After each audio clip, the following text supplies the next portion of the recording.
So guys, so repeat itong i-unbox natin ngayon. Baka ref yan.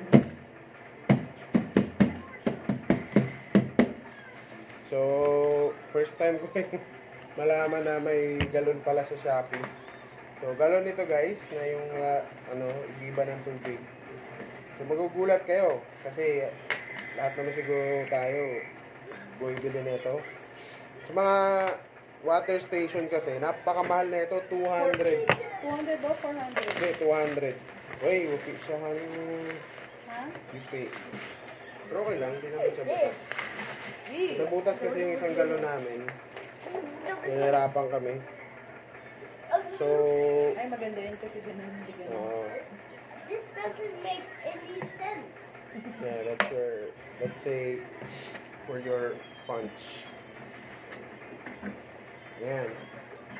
So, noon pa, 250 na nga to, yung nabili natin noon kasi yung Matagal galon na na yan, yun, yung galon na yan, gamit namin. 2016 pa yun.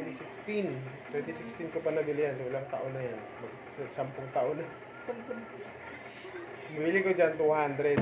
Nung lumipat kami dito to 2021, bumili ako ng isang galon din. Alam ko 250 or 300 na yung price eh. Ito siya, bili namin dito sa, ang price dito sa Shopee, nasa 49. Oh, 150, ganyan. Pero in-add namin siya sa Shopee Live. Tapos free shipping din siya kasi tinapat namin na wala kang ibang binili. Tapos, mayroon siyang discount na 40 pesos. So, nakuha lang, nabili na namin siya ng 109. So, hindi na lumabas. Deliver agad. Yung linis na lang. So, clean. So, ginagawa lang kasi ng mga ano dito.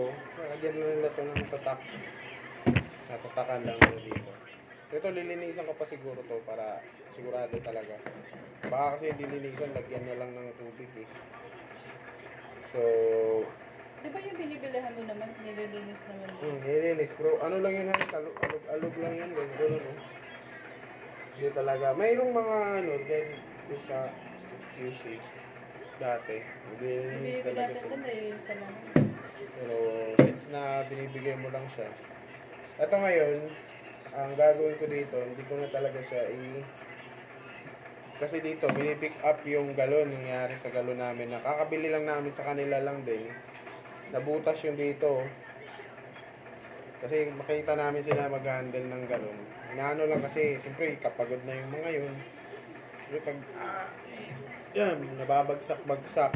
So, nayuyupi-yupi yung mga galon. Buti nga itong isa, hindi nabutas. So, yun na lang yung gagawin ko. Ako na lang yung mag-pick up yung galon. Dito kasi pinipick up, hatid sundo ang mga galon dito. Kukunin lang sa labas, tapos Parang school lang. ihatid ng hapon. So, which is convenient naman siya. It's just that, yun nga, dahil nga sa dami ng inaano nila, pinababa. Saka hindi mo At saka, parang mahirap talaga yun. Ilang galon yung binubuhat nila araw-araw. So, maintindihan mo na may iba talaga dyan. Masisira. So, yun. Check nyo rin yun, guys. Lalo na pag ano ka, bibenta ka ng ganito. Araw-arawin mo lang order. Add ka ng add dun sa Shopee Live.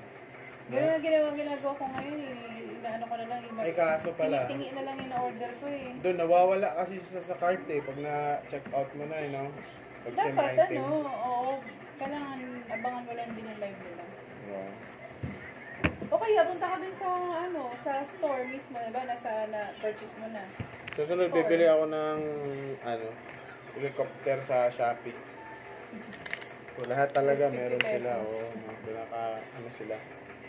Kompleto. So, yun guys, yun yung experience natin sa Shopee.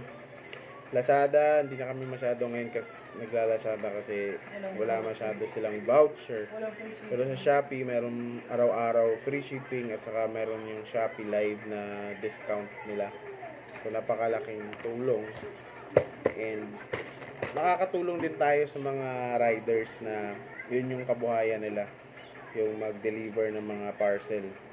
And sa ekonomiya na rin, kasi since na nagtatax naman yung Shopee, mas maganda pa lang sa kanila bumili kaysa sa mga tiyanggi-tiyanggi kasi minsan mga tiyanggi walang tax yan eh. Diba? Puput up lang Ang laki ng ng store. patong. So,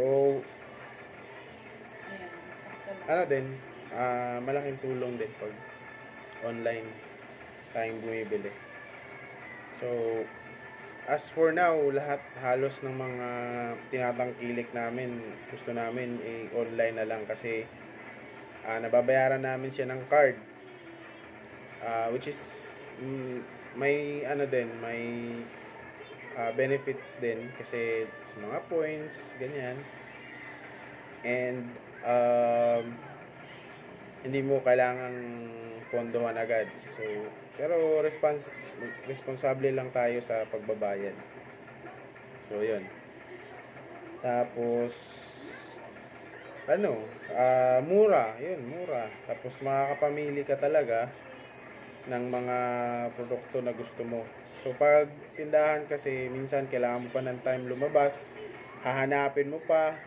Alam mo yung may mga time na gusto mo yung bibilin ka na, ikot ka pa, walang mabilhan ng ganito, ganyan. Tapat ka na ng mall. Oo, hanggang mapunta ka na ng mall o ano. Hanggang sa mapilitan ka na, may mahanap ka, sobrang mahal, pilitan kang bilhin.